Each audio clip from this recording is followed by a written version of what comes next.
I'm 47, and my wife is 45.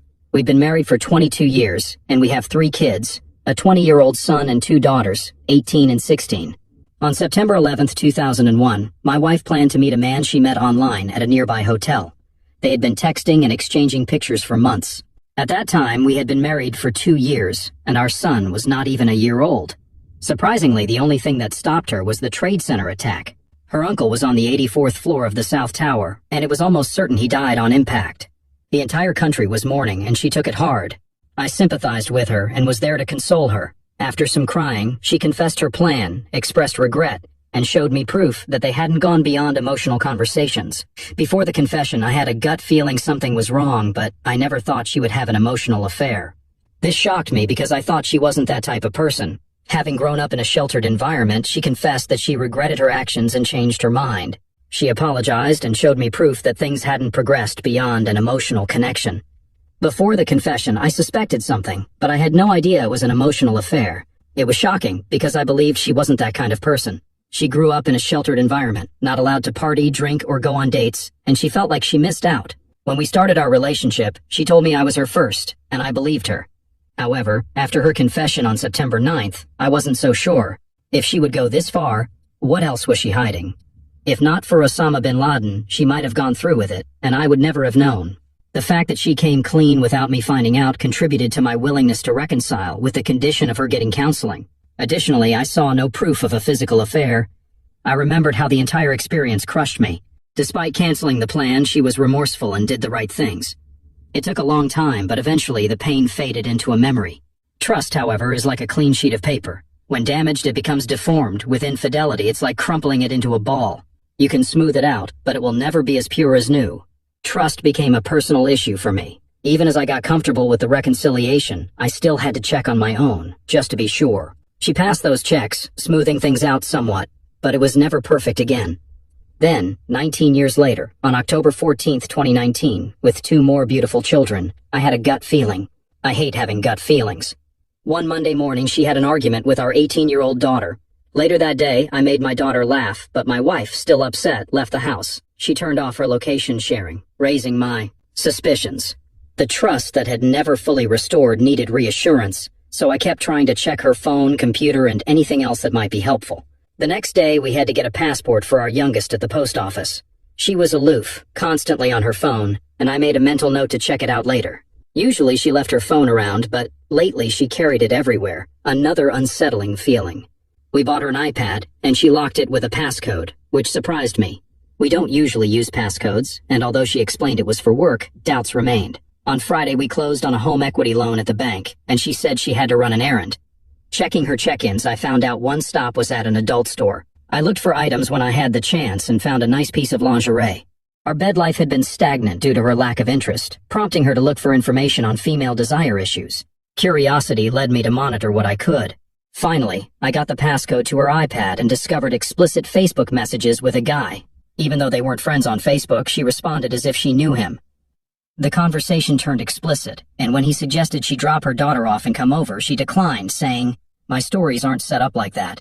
Instead of holding on to this information and its source to get a clearer picture, I ended up confronting her that evening, which was a big mistake. It was too soon because she lied and took the affair underground. She said the lingerie was for us, claiming she was building up the courage to wear it for me. She also said the guy on Facebook was a summer coworker who started messaging her out of the blue. She swore there was no physical contact, just texting. I want to believe that, but it's hard for me. I insisted it had to end completely, and she agreed immediately. The next day, I asked if it ended, and she said yes.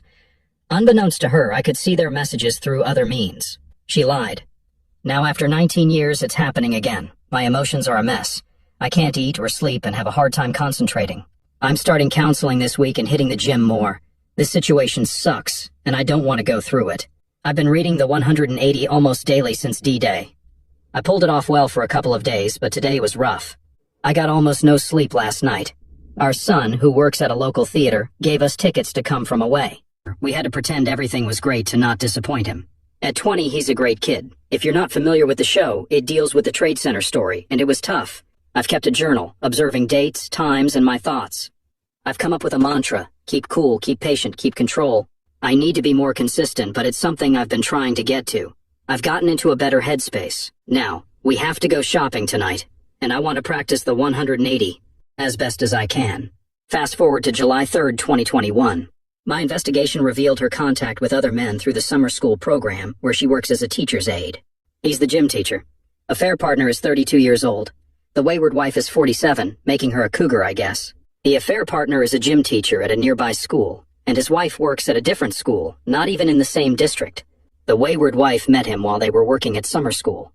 Summer school here is run in a few districts, so teachers from different districts work together. I found out he would be there again, observed quietly, and caught a suggestive Facebook message. He rejected her, which made me chuckle. I've actually come to believe he sees her as a friend and doesn't want to get involved. She's 47, about 15 years older than him. I'm not completely done yet, but I can see it from here. Given the magnitude of the life change, I need to know. I am setting up my Intel network, voice-activated recorder, GPS, electronic passcode, and so on. I want as close to incontrovertible proof as I can have before I pull the trigger. I've also been reading up on and taking notes on divorce laws in my state. I will be contacting lawyers as well. I have a few friends who have been recently divorced, and I will be hitting them up for any advice too. Then I conspicuously collected some DNA samples from my 3 children to make sure that they are mine, just for peace of mind. By far the hardest thing that I've ever done. Regardless of the results, I will love them unconditionally. As for what I'm waiting for, well, I go from thinking we're done to maybe often enough that I know I have to have it break me in the face hard enough, and it hasn't yet. I also feel like I don't want to put my kids through it, even though they are older, unless it's pretty cut and dry. There is a part of me that ghoulishly enjoys hearing her on the voice-activated recorder complain about the latest development. He unfriended a lot of people in the last days or two. Yes, I snooped there too, and she's not too happy about it. I know this isn't going to go over well, but she's been going through what I call a midlife crisis over the last year or so. She also lost her mom back in November, and we are having the funeral tomorrow. She's also taking it very hard. 2 days after her mom passed, we lost my dad. Over the next 3 weeks, she lost 2 more relatives. Then it was Christmas. My family has faced a lot of tragedy recently, and I see it's deeply affecting her. In the back of my mind, I thought maybe this is a result of those events. Perhaps I should create more space between our losses and the potential pain of divorce. I'm willing to endure it a bit longer for my kids and family. Holding out before making that decision is tough. After 26 years together, giving up isn't easy, especially considering the depth of love I felt for her throughout most of our marriage. I can't argue with that. My plan is to spend this week checking out divorce attorneys. We have a birthday party for my daughter next Sunday, and after that, I plan to confront her. I don't know exactly what I'll say, but I'll let her know I've consulted an attorney, and I'm ready to press the divorce button. While I'd love for her to have a realization moment, I won't continue the marriage after collecting evidence of her affair.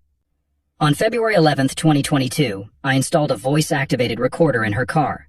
Listening to the recording made me note the effects I'd feel and how to deal with them. Sleeplessness, use PM and melatonin, nervous energy, hit the gym, lack of appetite, knock off those extra pounds, difficulty concentrating, write everything down and recite common tasks. I forgot about night sweats until they happened, then prepared with towels and fresh clothes. Relief followed, knowing no more spying or walking on eggshells.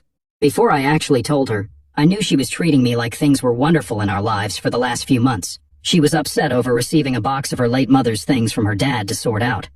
It didn't affect me. I felt no sympathy, grief, or sorrow at seeing her upset. When the confrontation finally occurred after her prodding and pushing, "What's wrong? Tell me what's bothering you," all I did was say his name and the words, "I know." She got flustered and stormed out of the house. I don't have to worry about her anymore. I don't have to feel on edge when she's around, as if I had to act a certain way or make sure I accomplished certain tasks. As for the recent developments with her, something seemed off. We were getting along a little too well. She was almost too nice to me. Things that would normally annoy her suddenly didn't. At first, I thought she was finally happy, but eventually, it nagged at me, and I decided to become the marriage police. I installed a voice-activated recorder in her car and got the GPS in there again. I went fishing, and I caught something on my first cast. The recording contained 2 phone calls. The first was of him as she was driving out to meet him. They ended up in a church parking lot, really, for about 40 minutes. She went to his car, so I was spared having to listen to that. The next call was to her sounding board friend, who lives halfway across the country. If the call to him wasn't enough, and I have no doubt I could have found wiggle room in that if I really wanted to keep my blinders on, then the call to her sealed the deal. The conversation that eventually happened between us was a familiar story here, primarily gaslighting and blame shifting. Apparently, her affair was my fault because she resents things she never got to do in her life. She didn't go to college or have a wild single life before we got married. And of course, it's my fault, and she resented me for it. I told her I refused to accept her idea that her affair was my fault, and I had told her a while ago that if she wanted out, then let's end it, and she chose to stay. So no, this is all about her. I will accept some responsibility for not being the perfect husband, but I certainly wasn't married to the perfect wife. I certainly didn't deserve this. So I'm calling a few divorce friends for attorney recommendations and any strategic advice that they might have. I am finally ready to end it. I have finally learned my lesson. My wayward wife has shown she doesn't deserve what it takes to reconcile, and I don't want to sign up for another affair in a few months or years. So I'm joining the divorce side. Is there any secret handshake or something I should learn? I am still in the whirlwind of emotion. I broke a wall, but luckily neither the wall nor I got hurt. I yelled, "Forget her!" loudly in my house. Thankfully, no one else was home. So when my best friend called to check on me, I broke down sobbing. I daydream about a magical reconciliation for her. Would it be so bad if we stayed together? Maybe if I tried a little harder, she'd be happy. But my head knows this is nonsense, and getting a divorce is the right move. I've said it to my mom, my friends, and myself many times in the last couple of days. Since D-Day, we've mostly avoided each other, and I really miss her. We used to text during the day, share our work experiences, and have random hugs and kisses at home. All of that has stopped, and as I mentioned, we stay away from each other in the house now. She sleeps on the couch instead of the bed. One of my simple pleasures in the morning was gently waking her up when our alarm went off by rolling over, rubbing her back or arm, and whispering, "Hey honey, it's that time," which was always followed by an almost inaudible response that always brought a smile to my face. She hasn't left yet. We haven't split yet. But I know what I have to do. I just know it won't be easy. Can you please tell me there is light at the end of this long, dark, lonely tunnel? Our children had the opportunity to travel and do some pretty cool things with their involvement in this cool musical group. She's jealous and has expressed it because she never got to do any of that. Newsflash, neither did I. I'm not jealous, but I'm happy that my kids have more than I did. I've spent the last 20 years in a fairly popular local band playing at some pretty nice events. She's jealous of those opportunities, though. She dismisses the hours of practice and study it took to get in a place to be able to do this thing. Although I can tell you how many times she shared stories with me of people she met at work who heard us or followed us. It's like she feels like a big deal because she's married to one of the members. She even had to talk to someone in the doctor's office after overhearing them talking about the gig we were doing that night. She complained that I left her alone with the kids when I went out to play. Well, I was working, and I came home with money in my pocket. I did have fun. Yes, playing music in front of people is exhilarating. Shifting gears, dealing with bar owners, staying on top of timing and crowd reaction. It's work, though. Getting up at 5 a.m., working a full day, then gigging and not getting home until 2 a.m., made for a long day. Also not fun. But we needed the money because of the house she wanted to build. Leaving the group was simply not an option. She worked too, but I earned almost as much just gigging as she did at her regular job, which also made her upset. And my real job paid 3 to 4 times hers. So I worked hard to give my family the life I thought they deserved. And what I got was resentment. The old saying that when someone shows you who they really are, believe them the first time, is indeed true. It took me too long to see who I married. I came to the same conclusion. If we stay together, I am signing up for not being around. I've gotten a couple of attorney references and will be setting up appointments soon. I just don't see a path that doesn't end in divorce. There's really nothing left to work with. The funny thing is, people who know her outside of the home think she's a wonderful person, warm, caring, and a terrific mom, someone who goes above and beyond to help others, and she does all that. But inside the house, it's a different story. She's definitely suffered from what I call the poor me syndrome. He's a coworker married to another coworker. I haven't told her family. All she has left is her dad and his sister. I don't really talk to them much, but I might tell him, at least, at some point. I've reached out to the other betrayed spouse, but she hasn't responded. I'll send another email in a couple of days with details, and then leave her alone if I don't hear anything back. So tonight, I told her I want a divorce. She wanted a hug and to cry, but those times are over. She understood. We talked wistfully about how we wish things were different. I asked her, "Didn't you realize that this was going to happen when you were doing it?" She did, but she's still very upset. I feel bad. I still love this woman, but I can't be with her anymore. I don't want to do this, but I have to. A few years down the road, I'll feel better knowing I'm free. The band is on hiatus at the moment, but I have a few irons in the fire to keep me playing. We play classic rock with horns, Chicago, etc. I play trumpet. I have my sights set on that day. I know I'm starting down a rough road, but I'm confident I'll come out in good shape. She left a door open for counseling, but I shut it down, although I urged her to get counseling anyway. The only thing I can blame myself for right now is not ending things earlier. I've done nothing else wrong in the last few years. On the contrary, I've tried to be the model husband and make her the most important thing in my life. And yet, here I am again. I keep wanting to keep my marriage, but then I remember why I can't. It's a sad thing, really, and as much as anything else, it shows me that I'm ready to let go. I reached out to the other betrayed spouse via email but got no response. So, at the advice from a different thread, I called her and broke it to her. I've never felt like such a mess in my life. I know I didn't do anything but tell her what she needed to know, yet she was heartbroken, and I felt responsible. It was like finding out all over again. I broke the poor woman's heart. I know I didn't, but she thanked me. That wasn't easy to do. We talked more, and I'll guide her to this site for support. It helped me greatly. I also told her that even though we've never met, I'll be there for her. She can call or text me anytime. She was helpful to me, comparing notes and making sense of the situation. Just got off the phone with her. I feel much better about telling her now. She thanked me, and I feel I did the right thing, even though it was hard. We chatted more, and I'll direct her to this site for support. It's been a great help for me. I assured her I'm here for her, even though we haven't met. She can call or text me anytime. She was helpful to me, too, comparing notes and making sense of the situation. Just finished a phone call with her, and I feel better about opening up. She thanked me, and I believe I did the right thing. It was tough, but I wanted to hear about his behavior. He seemed to create a story of an unhappy marriage to gain sympathy. I'm not ignoring her role, but she might have been manipulated with things she wanted to hear. My wife is unaware I exposed the affair partner, affecting 2 families and 6 children. Looking at a parent and wondering how they could do that is tough. Just have her compare paychecks, that's what's been happening. I only talk to her about kids or household matters. I mostly avoid being in the same room as her.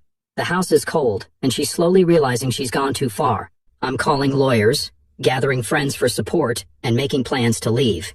I don't think she's quite out of her daze yet. I'm distancing myself as much as I can.